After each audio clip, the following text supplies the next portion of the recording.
It's Warner Music Nashville's Tucker Beathard. Whew. All right. We're going to have to start serving alcohol at these things. So you're one of the few people in Nashville that can actually say you're a native, is it Nashvilleian? Yeah. I don't call it what you want, but yeah, that's what I say. She's a native from Nashville. Yeah, one of the few.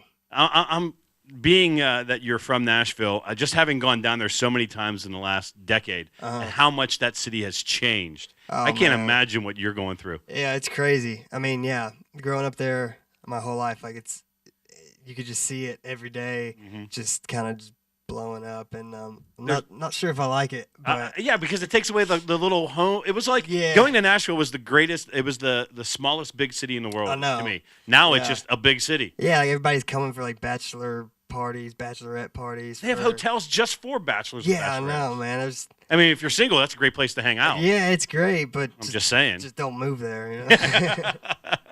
So you see how much it goes, and the reason why you're there is because your dad is in the industry. Your dad is a writer, and your dad actually, I just realized this, I just saw this, co-wrote "Rock On" with you. Yeah, it was. We write quite a bit. Well, I guess we used to more than anything, but yeah, I guess growing up watching him and listening to like his demos and stuff, that's really where I got a lot of like my country music songwriting influence from. Because I like to listen to like a lot of like rock and like, 'cause I play guitar and drums, so like I was looking elsewhere for like the music part of it, but I loved hearing how my dad wrote and the country format of like, you know, three chords and the truth. So that's really played a big role on my songwriting today. What was that like in the writing room when your dad and you were sitting there trying to write this thing, and like you have an idea, he has an idea, and they don't, because we know they don't always mesh at times. Yeah, I mean, it's weird because for some reason, like when we write, it's really easy. Like it's not. A lot of people might think it's like awkward, but for some reason, we're both kind of on the same mindset as far as like the songwriting switch kind of switches on, so it doesn't feel like a weird. You're no longer a son to him. I mean, honestly, yeah, it's kind of like you're just like working together instead. I just wondered if he ever threw out that. Here's my list of #1 hits. Where are yours? No, it's actually the opposite, man. He gets sick of his own ideas. He usually like only likes the ideas that I come up with now. Cool.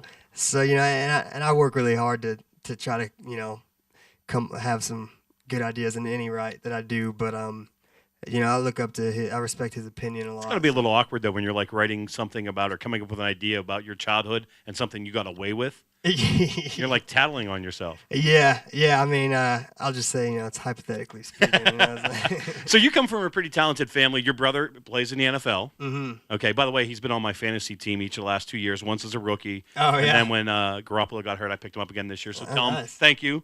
Yeah. If he's watching, thank you very much. You got me some good points. That's got me good, into money. So that being said, you come from a very competitive family. Mm-hmm. What was the worst dust up you and your brothers ever got into, and why? Oh man, there's like too many to count. I mean, it seems like every single time, it doesn't matter what it is, everything turns into a competition between us, whether it's who can run up the stairs faster or playing football in the backyard. But I feel like the only way for us to finish the game is when Somebody's on the way to the hospital? Yeah, I mean, like we'd end up like getting too competitive and fighting, and next thing you know, it's like, all right, game's over. Tripped up the steps, all that fun Yeah. stuff. All right, so and then I always wondered too, when you sit down and you look at the scope of how your career has gone, because coming from the industry, your family in the industry, you know all the ups and downs. How are you able to put some of that aside? I mean, go into it with an open mind, knowing, okay, well, this is what has happened along the way, but now I can just go straight ahead with this.